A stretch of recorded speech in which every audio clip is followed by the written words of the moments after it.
The problem is that plausible deniability empowers all sorts of activists and proxies. Sometimes, these people act under the Kremlin's instructions. Other times, they set out independently, trying to do what they think would please Mr. Putin. They cannot always be successfully controlled, and they may inadvertently commit blunders or cross lines that the Kremlin did not want to cross. In theory, Mr. could disown them once they've made mistakes or been exposed, but this rarely happens. He values loyalty above almost all else and has no desire to punish people or groups he views as loyal, even if they misbehave. But the use of proxies has now started to hinder Russia's ability to make coherent policy.Western concerns over Russia's interference in domestic affairs, which are blown far out of proportion but are still rooted in the real activities of Russian trolls and hackers, means that even the most legitimate practices, such as Russia promoting its businesses abroad, are now viewed with suspicion. Russia's foreign ministry isn't happy about this situation, and neither are Moscow's business circles. But they cannot raise the issue with the Kremlin because these activities are being denied. They can't be brought up in normal policy discussions.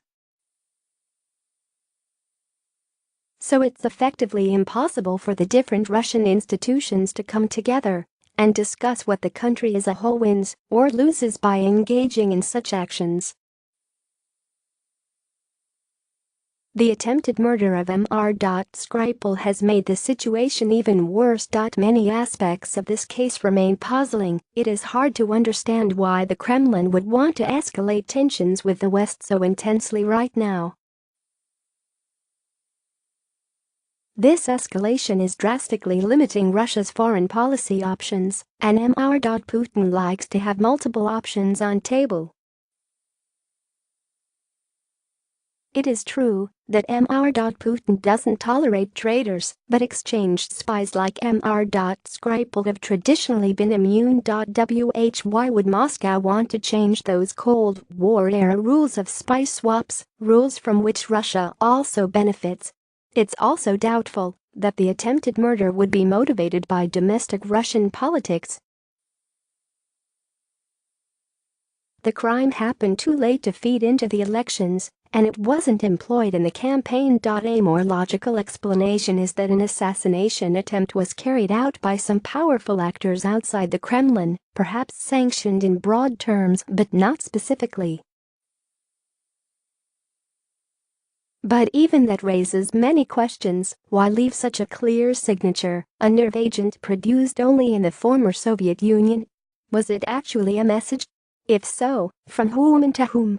Ultimately, none of this really matters at this point. Patriotic hackers or patriotic trolls can act independently, but if someone walks around using a military-grade nerve agent developed by Russia, that becomes a problem for Moscow, regardless of the circumstances of the case or the identity of the people involved. Even if the attack against Mr. was a terrorist attack, as the Russian Foreign Ministry improbably suggested, everyone's eyes would still turn to Russia since it is the only known producer of the substance. And Moscow's track record with plausible deniability, from Ukraine to the United States, makes things worse. The world does not yet know the full details of the Skripal poisoning, but it does not feel like waiting, as the expulsions make clear. Too often in the past, Moscow has denied its involvement in cases that later end up being traced to the Kremlin or its proxies. The result is that its denials lack credibility. Now, the successful use of plausible deniability in all the previous cases collides with the Kremlin's current interests and contributes to the verdict, guilty until proven innocent.